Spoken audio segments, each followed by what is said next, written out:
Masih di Aksara Satu bersama kami berdua, saya Mangku Sanjaya. Dan saya Pekak Suto. Ya, saatnya kami hadir lagi di acara yang tetap sama di Aksara Satu pada hari ini, hari Minggu pagi, tanggal 11 April 2021. Minggu-minggu saat ini adalah minggu-minggu yang banyak upacara. Ya, Karena minggu depan adalah Galungan ya, hari Rebo ya, minggu ini. di tanggal 14 ya Kak Suta. Ya, nanti tanggal 14 sudah merayakan Hari Raya Galungan semua umat Hindu yang ada di Pulau Dewata ini. Ya, nah kembali lagi di Aksara Satu. Jadi kita memang sering berbicara mengenai Warige. Nah, yang episode kemarin Kak Suto, episode ke-7, kita sudah berada di Ukukir.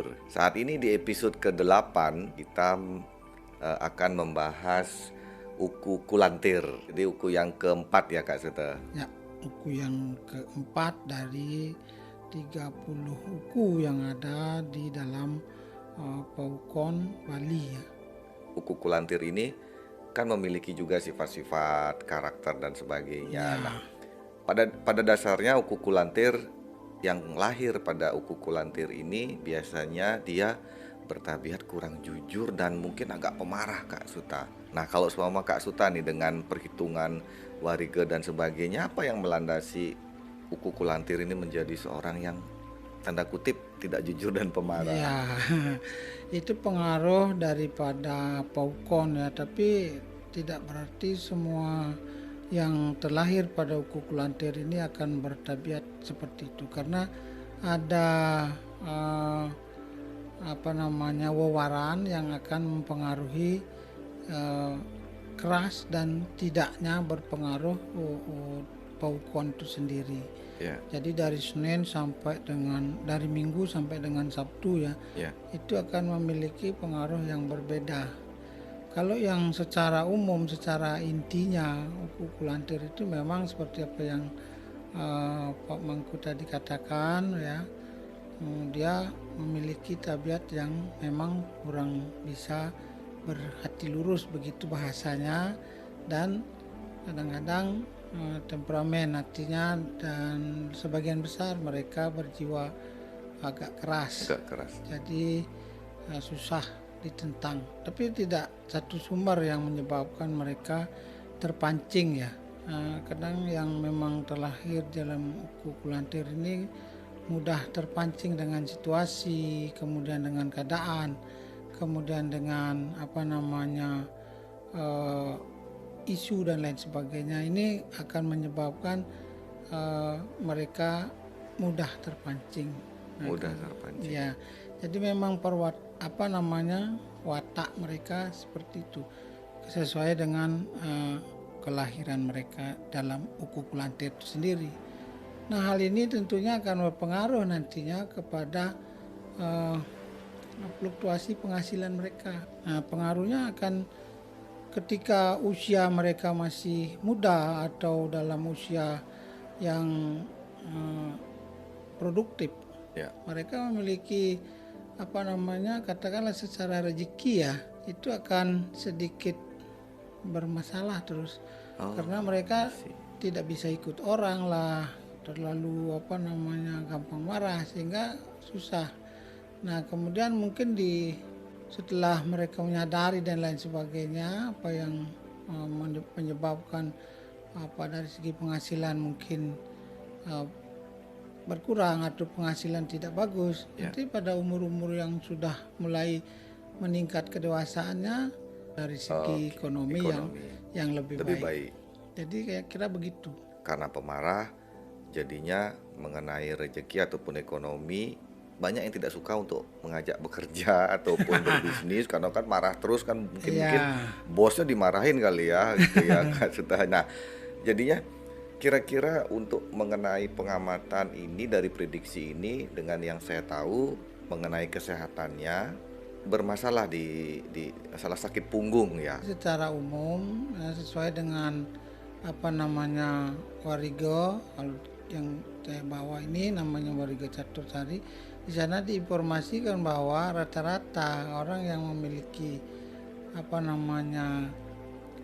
uku kelahiran Kulantir ini diinformasikan sesuai dengan wariganya adalah bermasalah di punggung mereka yang sebelah kanan. Jadi kebenarannya mungkin kalau pengaruh secara psikologis terhadap mungkin karena temperamennya dan sebagainya, yang namanya asam lambung normalnya mereka kan harusnya selama 6 jam baru ya mereka muncul. Tapi ketika kita stres, ketika kita emosionalnya naiknya dan sebagainya, mungkin akan menimbulkan kerusakan pada daerah ginjal dan lain sebagainya, sehingga ini yang menimbulkan rasa sakit ya. Ya saya kira kayak kalau logikanya seperti itu ya. Mungkin medis yang bisa menjelaskan ya Kak. Kan kita cuman bisa membaca dari apa yang sudah dirangkum dalam Warige Catur Sari itu. Cuma kita mungkin kita logikakan apa yang mereka tulis ya, sehingga penyebabnya kenapa kok bisa di punggungnya yang merasa sakit. Saya sedikit menyinggung lagi episode yang sebelumnya, kita sempat membahas yang kata Kak Suta seperempat yang bisa mempengaruhi kehidupan manusia. Nah, balik lagi ke episode sebelumnya. Pada dasarnya dalam Warige Catur Sari ini dijelaskan seperti yang kita bahas saat ini, yaitu dengan karakter seperti ini istilahnya, terus ekonomi seperti yang tadi, terus sakit ada di punggung sebelah kanan. Nah, kira-kira karena ada faktor di mana manusia itu juga bisa terbentuk dari lingkungan. Ya, terutama itu yang sebetulnya lebih dominan berpengaruh ya. Mungkin 3/4% daripada perjalanan kehidupan ini atau apa yang terjadi dalam kehidupan ini disebabkan oleh pengaruh lingkungan. Pengaruh lingkungan. Ya. Sementara yang seperempatnya adalah bawaan daripada kelahiran. Atau yang disebut dengan subha asubha karma kalau dalam Balinya, atau yang disebut dengan bawaan dari reinkarnasinya dia. Jadi seperti itu kemungkinan. Tapi ketika mereka mau seperti yang pernah kita jelaskan sebelumnya di awal-awal, jadi yang kita ingin pesan yang ingin kita sampaikan kepada masyarakat di sini adalah warning atau yang disebut dengan antisipasi. Ketika mereka mungkin walaupun belum tentu kebenarannya, tahu bahwa kelemahan atau kelebihannya, antisipasinya atau justru yang menjadi target mereka bisa mereka lebih fokus, jadi seperti itu. Ya, jadi di Aksara 1 ini Kak Suta kan mungkin ada beberapa wuku yang isi dari penjabaran wariganya itu mungkin kehidupannya bagus-bagus semua ya kan. Istilahnya ada yang seperti kemarin ukir adalah masih sampai saat ini ukir menjadi wuku yang menurut saya paling bagus gitu kan, karena ekonominya ada di fluktuasi tinggi dan sebagainya. Nah, maksudnya adalah di Aksara 1 ini Kak Suta, kalau selama kita menjabarkan isi dari Warige itu adalah yang bagus-bagus, berarti jangan menjadi orang yang terlalu sombong jadinya. Takabur ya. Takabur. Jadi kan itu juga menjadi warning kan. Jadi warning ada di kami itu adalah warning yang dari segi terlalu bagus dan juga warning yang menjadi terlalu jelek. Ini kenapa ya seperti yang kita bilang tadi, kenapa mereka bisa terlahir di uku yang mungkin berkarakter lebih kurang dari yang baik gitu. Jadi sebetulnya tidak ada yang bisa kita pastikan bahwa itu paling bagus, satu ini paling jelek, tidak bisa ya. Semuanya kembali kepada hasil daripada karma mereka masing-masing. Cuma dalam hal ini seperti yang saya bilang tadi, kita bisa memberikan baik maupun buruk daripada pengaruh daripada uku itu sendiri sebetulnya merupakan warning bagi mereka. Jadi kalau yang mungkin terlahir pada uku yang memiliki sifat-sifat baik, segalanya indah dan lain sebagainya, jadi mereka bukan berarti terus malas tidak bekerja sehingga berharap akan dibantu oleh kelahiran itu, tidak bisa ya. Jadi atau orang yang memang pemarah akan segera mati, tidak ya.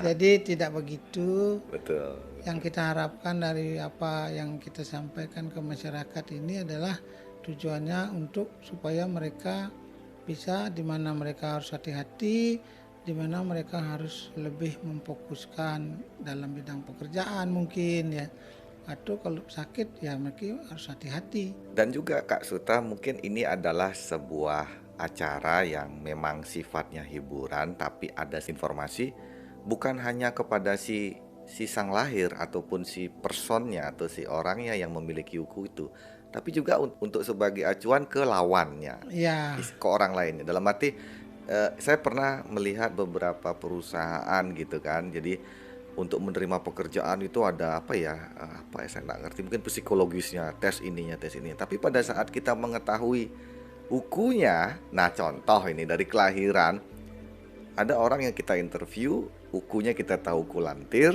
suatu saat nanti ketika orang sudah menyusun satu eh, eh, spesifikasi tentang buku itu sendiri, ya mungkin juga bisa jadi acuan buat para pemilik usaha ya, ketika mereka menginginkan untuk merekrut seseorang. Jadi mereka akan memiliki bahan seleksi yang Betul.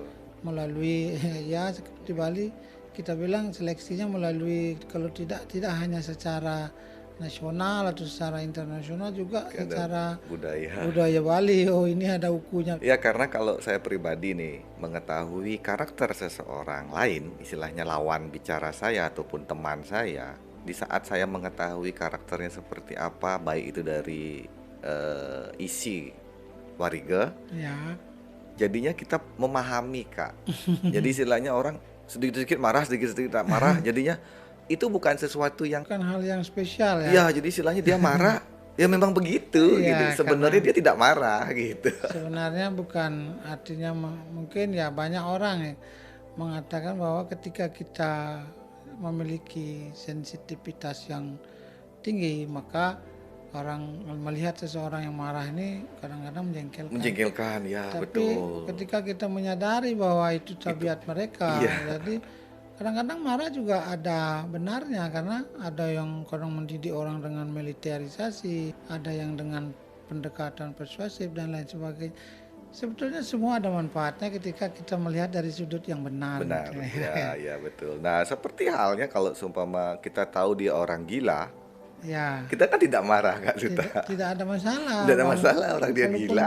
rumah orang dilemparin, walaupun orang kejar-kejar kan. Kejar-kejar ya. Jadi kita tahu dia orang gila gitu. Jadi tidak ada masalah. Kita tidak akan bermusuhan dengan orang gila. Gitu.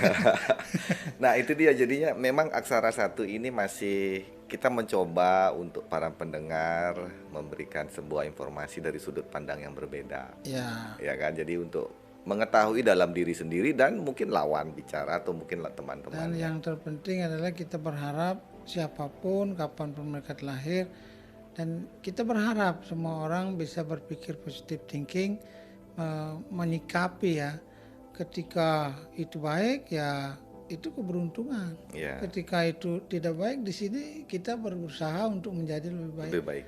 Oke.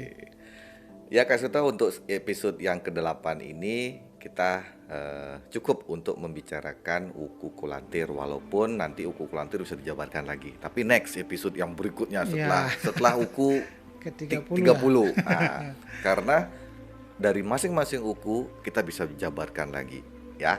Nah, untuk di hari Rebo depan kita pas galungan. Kita membahas galungan. Untuk para pendengar Aksara Satu masih tetap follow kami dan selalu mengikuti perkembangan dari episode-episode Aksara Satu. Sampai ketemu di episode selanjutnya.